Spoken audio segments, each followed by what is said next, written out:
কি তোমরাই আতের গোলাপ দিয়া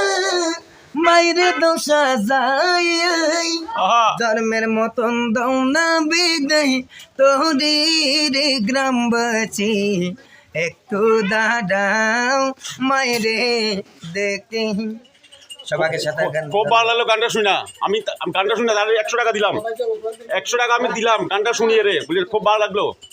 গানটা শুনে তাকে আমি 100 টাকা দিয়েছি 100 টাকা দিই কিন্তু চাপা মারতেছি না কিন্তু কলিজার বন্ধুরা আমি চাপা মারি না দেন ভাই 100 টাকা নেন আপনি কি খুশি হয়েছেন তো খুশি দেখ অনেক খুশি হয়েছে গরিব মানুষ তো দেখ 100 টাকা দিলাম সবাই ভালো থাকেন সুস্থ থাকেন বাচ্চার জন্য একটু দোয়া করিয়েন অসুস্থ সবাই লাইক কমেন্ট শেয়ার করবেন সবাই লাইক কমেন্ট করবেন আমার জন্য দোয়া করবেন আসসালামু আলাইকুম ওয়া রাহমাতুল্লাহি ওয়া বারাকাতুহু সবাই ভালো থাকেন সুস্থ থাকেন বাচ্চার জন্য দোয়া করিয়েন